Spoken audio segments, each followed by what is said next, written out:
I stood in the midst of the crumbling building, watching as fire torched all of the guests.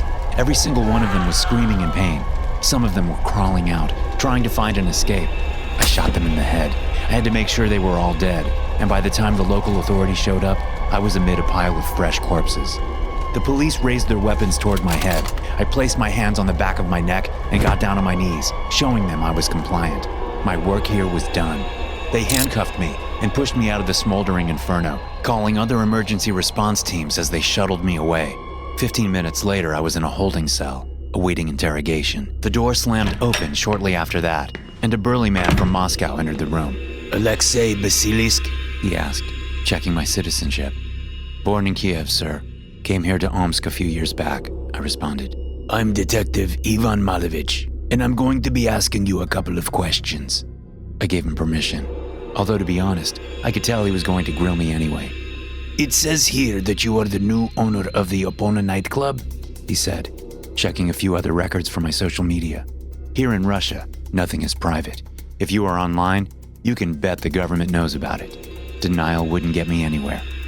That is correct. Could you perhaps explain how you came to acquire the business? I won it in a gambling tournament about 2 months ago. Or if you want to be more specific, it was an underground cage fight, I said with a lopsided smile. The officer didn't smile back. And can you explain to me what it is you were doing during the fire?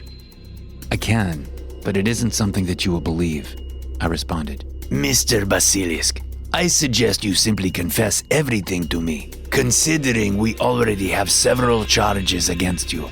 Non-cooperation at this point would likely have you on the fast track to Siberia, the detective told me darkly. With all due respect, given what I have discovered, sir, I might take my chances in the cold. Discovered? He repeated the word, a bit perplexed by my lackadaisical attitude. I'm sure that the security cameras in Opona will show you that I was responsible for starting the blaze and for making sure that none of the guests could make it out alive, I answered. Malovich checked his notes, shuffling them awkwardly before commenting. That seems to match what we have uncovered so far. Just for the record, you do realize you are confessing to the legal murder of over 24 individuals? It's like I said, the chances of you believing my reasons are likely very slim. But I can prove to you that every single person in that club was already dead, I said. You felt as though their sinful life was a reason to punish them? He guessed. Apologies, my Russian is a bit scratchy. What I mean to tell you is that these guests were among the undead. Specifically, they were Strigoi, I answered. I waited patiently for the detective to let that thought sink in, to see if maybe he would laugh at me or just toss me back in my cell. But instead, to my surprise, he only asked one question. And what makes you think that? I have to admit, the fact that he didn't even blink when I mentioned the impossible made me second guess what to say. Did this official really believe me, or was I just wasting my time? I'm not sure anything I say could be proven, I admitted, choosing my words carefully. Try me, the detective insisted. All right, sure. It probably started about 2 weeks back, when I began noticing a few irregularities about some of my VIPs. The previous owner had left me his entire list of clientele and made it clear that gaining access to the club wasn't something that just anyone could do. You have to be connected, know the right people. And he kept in contact with me on a regular basis, making sure I wasn't just letting the business go south, and he had made the right choice hiring me. Unfortunately, when I took over the business, not everyone that worked there was particularly happy with the transition. Loyalty is something that can't be bought, and even though the old boss vouched for me, it wasn't enough, and I wound up losing about half the staff, the ones that really knew how everything worked, what palms to bribe, and that sort of thing. One night, I had to take the role of bouncer. I've never worked the front door before, and it gave me a chance to meet some of the VIPs firsthand. That was when I first came in contact with the Dromovsky family. I paused to let that sink in and see if he recognized the name. The gangsters? Malovich asked in surprise. According to the old owner, they frequented the club, but this was the first time I had ever encountered them. I had heard rumors of how frightening these mob bosses looked, but seeing them in person scared me shitless. These people were as pale as the moon, tall and skinny, as though they hadn't eaten in months. Their skin was sticking to their bones, and their eyes?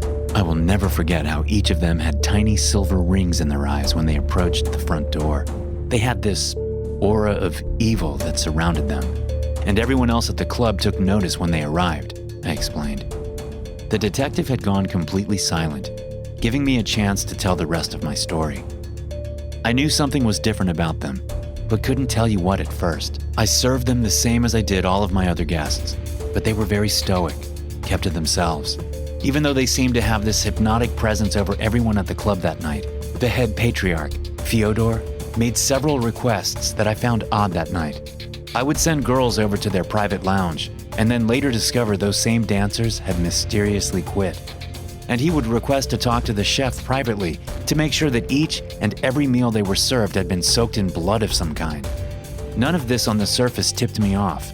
Besides, I figured they were paying customers, so what they did was their business. If that's the case, what made you decide to turn on your clients? Malevich asked. He was staring at me intently, to the point that I believed he actually trusted what I was saying. No. What really bothered me was when I discovered they were targeting other members of the club, usually the younger people. They would invite them for private parties in the back and call me in for the cleanup. That was when I first got my real look at what these monsters do. Stepping into the private room and seeing all of that blood, it's an image I will never get rid of. Fyodor called me over, wiping blood off of his mouth as he laughed like a mad imp and explained it was all in good fun. The guests love to drink their fill and let loose. No one is going to worry about a few nobodies anyway, he told me as he tried to give me an extra tip to make me look the other way. Except that I couldn't, because after that, one of his lieutenants targeted a dancing girl. Her name was Sophia, barely out on her own, a real gem. I could see she didn't want this job, but just needed the money. The lieutenant asked for a private show. I remember when he did, that he had this wild look in his eyes. Have you ever seen one of those nature documentaries about lions on the hunt, detective? It was like that. He had this hunger to harm this young woman. I looked down at my trembling hands as I recanted the tale, too disturbed to even admit the next details. Was I wasting time here telling him? Or was this man my last hope at sanity? I knew something terrible was going to happen, but I looked the other way. He paid me as many rubles as he could grab out of his pocket and promised the mob boss would cover the rest. But I knew that young woman wasn't making it out of that room alive. It took him less than an hour, and when he was done, I found her body discarded in a dumpster outside. Her torso ripped in half, her blood drained from her chest cavity. That was when I knew that something was happening here that went beyond the world I knew. These people were real monsters. I tried to contact the authorities that night. You may even have a record of it. But the Dramovsky family runs so many things nowadays. I'm sure the call never went to anyone that made a difference, I said bitterly. I knew it was a mistake to blame the incompetence of the Omsk police, but I was angry, and I didn't really see how Malevich could help me. To my surprise, though, he had a lot to say about my experience. It may surprise you to learn that we have been monitoring the situation for quite some time, even before you became the owner. We have suspected the family was connected to the occult, to other powerful arcane groups, but nothing like this. And so you are explaining to me that you believe everyone in Opona last night was in fact a Strigoi? I have the proof because I was able to log all of my guests that arrived at the club, I said. We gathered that list. You have a record of 32 people that were in the club last night, including the Dramovsky family. You'll notice that your mortician has only logged a few of those bodies, meaning that the Dramovskys likely survived, along with anyone else that they took into their coven.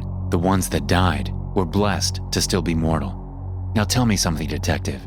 Do you really believe that any normal person could withstand that blaze? He paused, left the interrogation room, and consulted with his supervisors as I shifted my feet uneasily. I knew that I could still be charged with a multitude of crimes thanks to what I had just said, but I was hoping against all odds that something I had said clicked with these men. Someone had to help. Malevich returned a short time later with another man, this one looking every bit as pale as the Dramovskys, and I froze, a bit surprised to see one of the undead there in the police department. Alexei, this is Sergei Reinhardt. He handles our special division of the major crimes unit. He will be finishing your questions on the Dramovsky family and the incident. As Malevich left, I felt a cold, stiff chill fill the room. I was convinced this man was one of the undead I had recently catered. You've broken a lot of rules, Basilisk, Sergei said, showing his fangs. Strigoi, I whispered, desperately considering fleeing the room.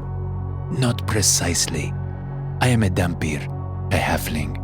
but I confirmed everything you told the human detective. The family you have been courting is in fact one of the largest supernatural powers here in Omsk. I knew I wasn't crazy, I said excitedly. I would not get too happy yet, because your predecessor never did upset the balance of power that is holding the covens together here in the city. And your single act could have caused a complete power vacuum. I took a moment to comprehend what he was saying. But if they are not dead? They survived the fire, but will likely not live long due to a major loss in their food supply. The Epona nightclub is back in Fyodor's hands now. The fire hardly destroyed the whole thing, but the weakness of the family will be seen by rivals soon enough. We have to act fast. What? How many damn vampires are here in Russia? I asked, trying to comprehend what he was telling me. More than you could fathom, Basilisk. And they will not even recognize that a simple human such as yourself committed this crime. They will come seeking revenge, to settle scores, or simply to stand up for the Dromovsky's honor. It will be a literal bloodbath in our streets, unless we can take action and take down the family before that happens. I shuddered to think of that sight. What can I do to help stop that? Sergei gave a long sigh. As much as it pains me to admit this, your actions have also garnered some interest in the organization I'm associated with that has been actively pursuing my kind for centuries. He paused, taking out what looked like an academic brochure and passed it to me, asking, How much do you know about the Order of the Dragon? Romania's vampire cult? I asked, checking the strange arcane symbols on the booklet. They have a different job these days, and they would like to hire you as a new vampire slayer. Come again? I said, my mouth dry from shock. His fangs shined as he smiled. Welcome to the dark side of the street, Basilisk. My name is Sergei Reinhardt, third-generation vampire slayer. I am not a gentleman. Being orphaned at age 3 by bloodsuckers kind of took the niceness out of me. For the next 30 years of my life, I was under the care of my older sis, Victoria. She recently died because of one particular nasty Russian vampire mob. Yes, I've seen things that no person should ever have to, thanks in part to the machinations of the undead. Here, in Mother Russia, we call them Sturgoi, and if we're being completely honest with one another, I wouldn't even be sharing this with you now if it wasn't for Alexei Basilisk. He is the new owner of the Epona nightclub, or was anyway, a place that has been on my radar for quite some time. The Dromovsky family, some of the strongest supernatural creatures in the country, frequent the establishment, and Alexei is unaware they are bloodsuckers or turns a blind eye to them because they are paying customers. Either way, I know that the nightclub is where I can entrap them. I have been trying to get into the Epona for months now, and I believe that I have found that solution thanks to Alexei. A few days back, he burned his nightclub to the ground because of Epona. As a result, the old owners have reclaimed it and moved their clientele back into this swanky club. It is literally the center point of the supernatural underworld. My target is Nikolov Dromovsky, first lieutenant of the family. And my target is not alone. Fuck. I've been sitting out here in the cold for nearly 5 fucking hours waiting for him to arrive. 5 fucking hours. A voice snaps me back to reality before I completely lose it. Who's the girl? Alexei is with me. My higher-ups seem to think his quick thinking at the Epona earned him the right to join our ranks. Plus, he knows the ins and outs of the place. Tonight we will see if he can even live through the ordeal of hunting real vampires. I focus on what he said and watch Nikolov enter the club with a 5'2" redhead walking into the front door alongside him. She's petite, likely no older than 18 or 19. Possibly even younger judging by the fact that she came here on foot. No sane person would be at this club at this hour, and even if they were, they wouldn't have arrived by walking. My phone tells me that it is a little past 3 a.m. when she arrived. The witching hour. Meaning she is likely going to be the meal for the night, brought here under the thrall of Nikolov.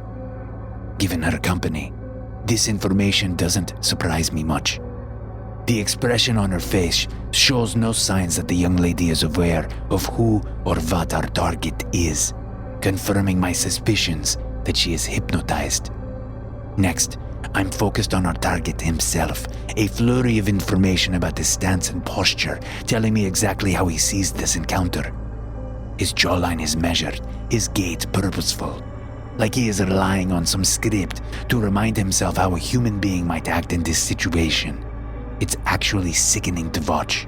We should call the whole thing off, Alexei suggested. I know he has nerves because this is his first hunt, but he honestly has no idea how important this is.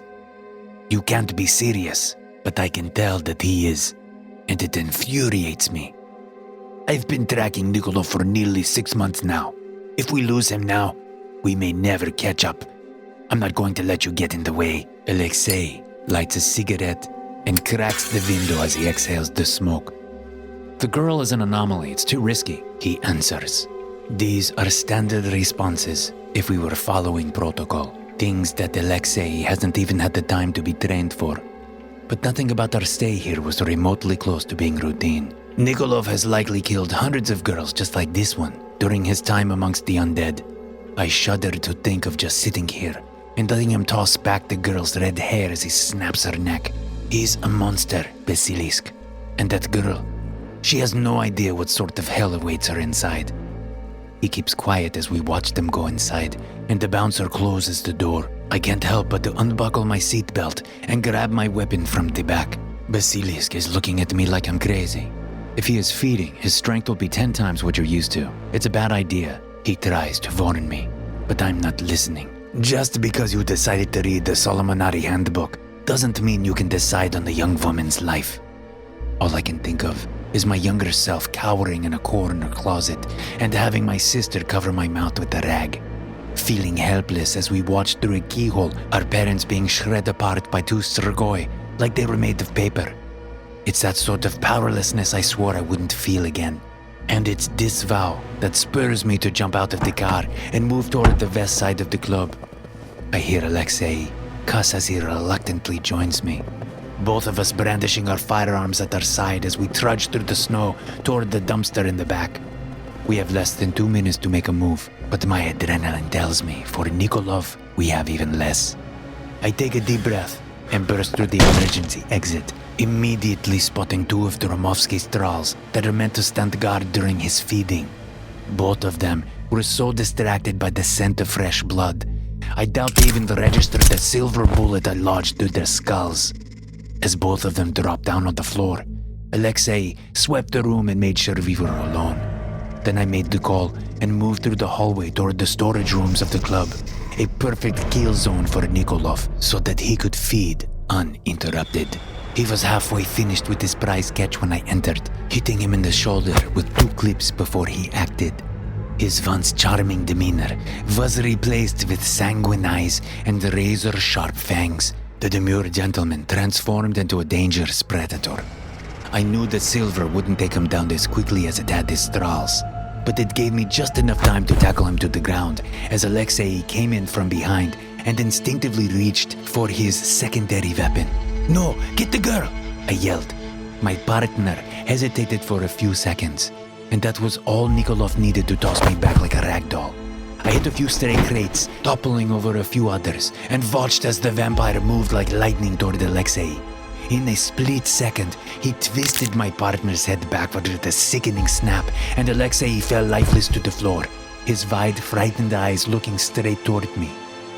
There was maybe a 5-second pause for me to process the information as Nikolov hungrily looked toward the girl, the need for consumption overriding any logical reason he might have still possessed. It was in these 5 seconds I chose to act. I ran toward Alexei's body, grabbing up the long silver stake from his cold hands and jumping on top of Nikolov as he bent over to feed again. I wrestled with him, the way a mouse would try to take down a lion, but it didn't deter me. I had one shot and I took it. With my left hand wrapped around his throat, I took the stake with my right and plunged it straight into his chest where his heart had once resided. He screamed, the same way I had heard at least 100 others of his kind do. But it wasn't like that was going to stop me. I didn't stop twisting the silver into his open cavity until I was sure that he was gone. Once the Russian vampire fell to the side, writhing in agony from his wounds, my attention turned to the girl. Half of her left shoulder was bitten off, and I saw the familiar signs of the venom stirring under her skin. She was unconscious, so I knew I would have to act fast. I grabbed her and opened her blouse to expose her poisoned body, and quickly took out 2 powerful tonics from my satchel. As I began to mix the concoction together, I saw the frightened girl's eyes open in shock. She started to hyperventilate and panic as she felt the pain course through her body. "Calm down. I'm not going to let you die." But her terrified expression told me something else, and in 2 seconds before I could fully contextualize it, Nikolov was attacking. In his last efforts to take me down, the wounded Sturgoy let his fangs fully extend and aimed for my neck to poison me the same way he had this girl. But I wasn't about to become a thrall of this beast, not by a long shot. I knew it would mean letting the girl die. But I tossed my finished mixture of holy water and garlic into his face, and the vampire shrieked madly as the chemicals burnt his skin. His claws loosened their grip on my clothes, and I grabbed the stake again, slamming him against the wall and smashing the weapon into his skull this time. There was no doubt this time. He was gone. I fell back onto the ground, grasping for breath as I tried to recover my senses and took stock of what had happened. The girl was screaming, her body shaking with the sudden transformation it was likely undergoing. Then her screams turned to silence. I watched in abject horror as her skin turned pale and her body contorted out of proportion. Though I did not wish for her to experience the moment with more grief, I had to think of my own safety. I grabbed the stake again and drove it through her heart. In a matter of only 5 minutes, I was surrounded by 3 bodies. The target is dead. That's all that matters.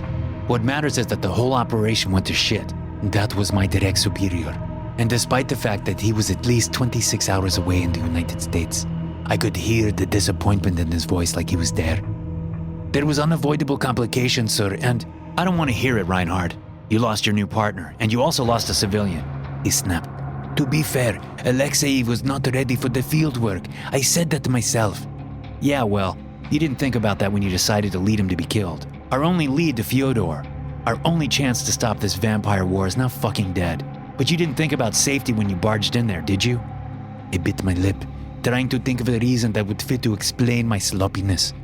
But there wasn't one. I had made a mess of things. Like usual, he knew it probably better than I did. "I'm going to get you reevaluated, Reinhard. Get you someone who can reel you in. Maybe even get you reassigned if I'm lucky." "Sir." But I had no card to play. No reason for him to even consider listening to me. "We need to regroup.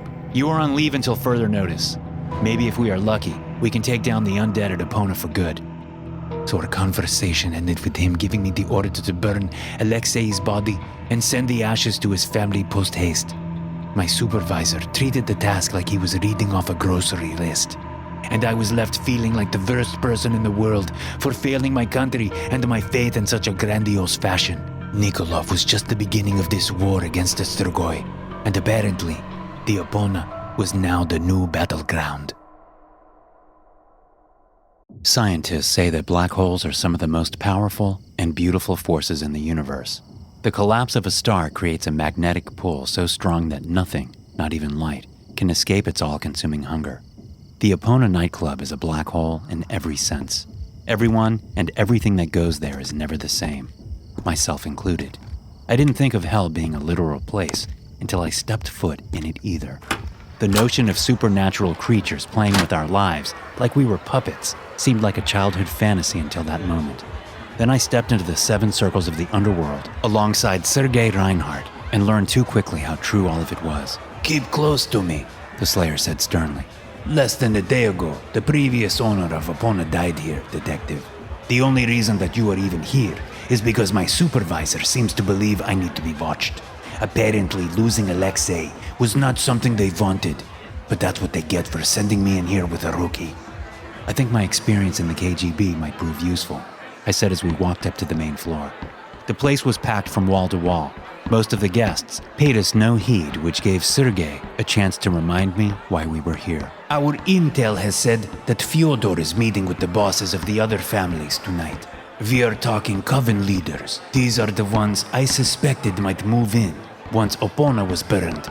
The vampires have spared no expense getting this place up and running again. But Fyodor must make a show of his power to them in order to prevent territorial war.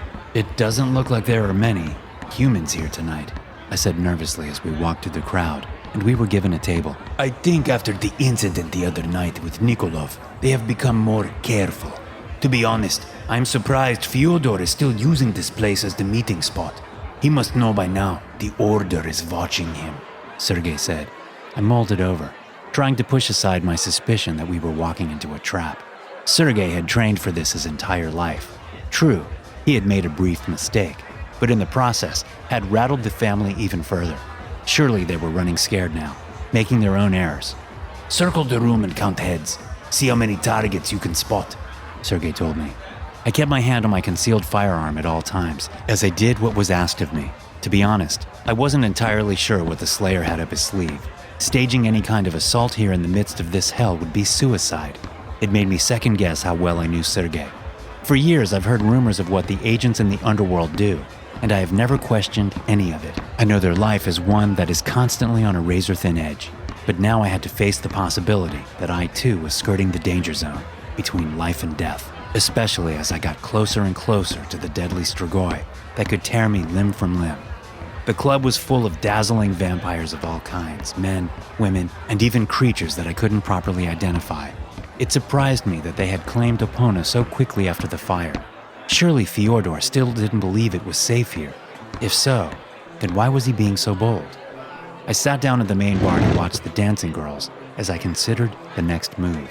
Watching the patrons next to me order drinks and doing the same. The key was to blend in, but it didn't work. Less than 5 seconds after taking a swig of cold vodka, I felt a sharp piece of metal in my backside. It was either a sword or a shotgun, and I didn't dare move to find out which. Are you alone? The vampire asked me, his voice hissing into my mind like a serpent's sting.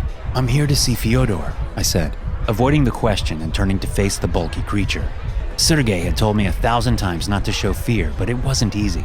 Even when Alexei had described these creatures, I had tried my best to not shake.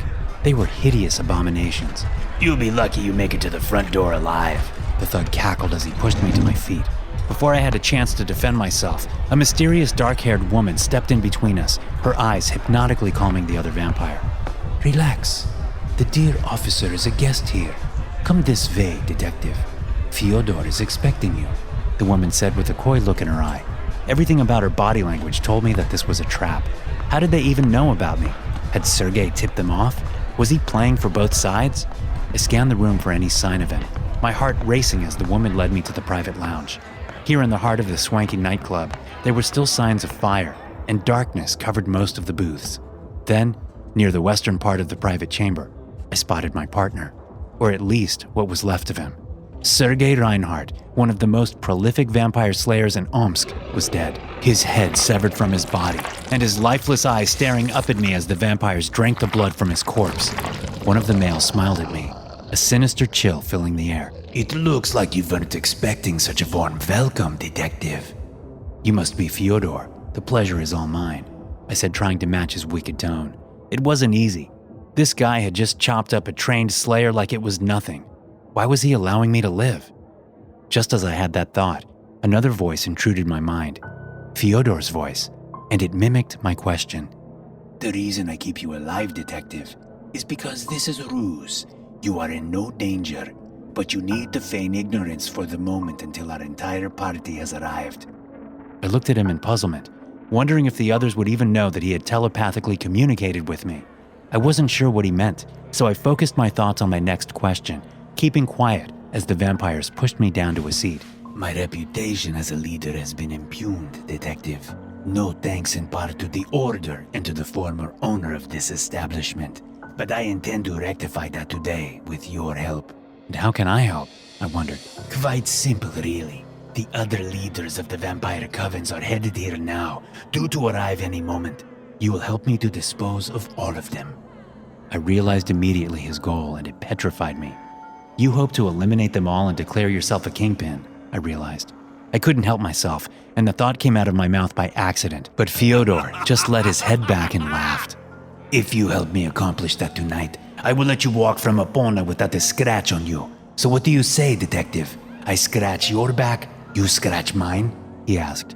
I looked toward the hungry vampires that surrounded me, knowing what would happen if I declined. So I made a deal with the devil, and not a moment too soon, as 2 of the leaders arrived with their entourage, and then 15 minutes later, the other 2 were there, and in total, there were at least 30 vampires in the room. All of them were eager to draw blood on each other, I thought. Fyodor immediately played the wild card, me.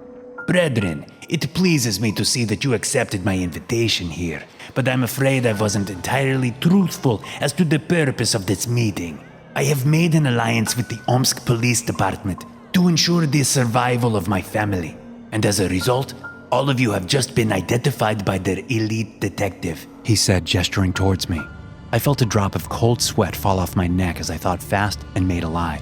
We've been monitoring your actions for weeks. Ever since the Order alerted us to supernatural activity, we have considered making arrests, but nothing concrete until we knew who ran that. Thanks to the incident here at Epona, we made a deal with Fyodor in exchange for your surrender. One vampire called my bluff, sharpening its claws. Surrender? In your dreams, humans. Thermovki, this is a low blow even for you. The Covens will long remember this night and the errors you made, using it as an example of why to never steer too close to humans. Prepare to battle, Ivan, or to run. Fyodor warned me. He could sense the room was about to break into a brawl, and I looked around for an exit, or for a way to stop it all. Then a thought occurred to me about Alexei. The fire had caused most of the vampires to flee, I realized. Immediately, I pulled my firearm and aimed toward the chandelier above my head. The massive equipment fell down and crashed. At the same moment, the armies of the undead broke into a fight. I fired at the metal again, this time aiming for the gas line to cause an explosion. Fire broke out as the vampires fought like animals. It was time to make an escape. I slouched down and grabbed my partner's silver stake, jabbing it into Fyodor's thigh as I rolled past, keeping the weapon close to me as I pushed past Fyodor into the main club as alarms went off and hundreds of vampires turned on me. Every one of them had the same look of vengeance on their mind. I kept the stake at eye level and began to run, smashing tables and lights aside as I made for the bar and toward the nearest fire exit. One of the stronger males grabbed me and yanked me down, smashing something on the back of my head as I stabbed at his face madly. Then the dark-haired woman straddled me, trying one last attempt to seduce me. Instead, I plunged the stake into her heart and watched as the fire spread rapidly to what was left of Epona. This time, it would definitely burn to the ground. I ran to the fire exit, holding my breath, trying to stay balanced as I spotted Fyodor. He was the main reason I came here tonight. Maybe I could kill 2 birds with 1 stone. I grabbed the vampire by the neck, slamming him into the pavement. Immediately, he transformed into a gruesome wolf, clawing at my stomach and throat as he screamed. You had the chance to be at my side forever, you fool, and yet you choose death? Truly, humans are an ignorant species. But I had one final move up my sleeve. Before we arrived, Sergei had given me 1 silver bullet in case of emergency. At that very moment, I aimed my weapon between Fyodor's eyes and let out my entire round of ammunition. His body felt limp moments afterward. I salvaged what I could from the fire, making certain this time that the vampires did not escape. Finally, the Epona nightclub was gone for good. A lot of good people had died to see it happen, but I was proud to be the survivor to put the nail in the coffin. A few days later, the Order contacted me, trying to make a job offer in view of my performance. Powerful undead have taken down as a result of your quick thinking and bravery, their leader told me. He was American, but he looked like he was older than any of the vampires I had faced. I have to decline. I like the boring side of the street, I told him. Plus, I didn't feel I was owed anything, especially since both Alexei and Sergei had died facing this menace. They wouldn't be getting any recognition. Very well, but we will keep in touch should more unsavory characters move into Omsk. Hopefully what happened over the past few nights will make them think twice, I told him. I didn't want to admit that the experience had also made me reconsider my own future and how I saw the world. I was never the same again. Thanks for listening. If you enjoy these stories, be sure to subscribe to the podcast and check out some more of my episodes here.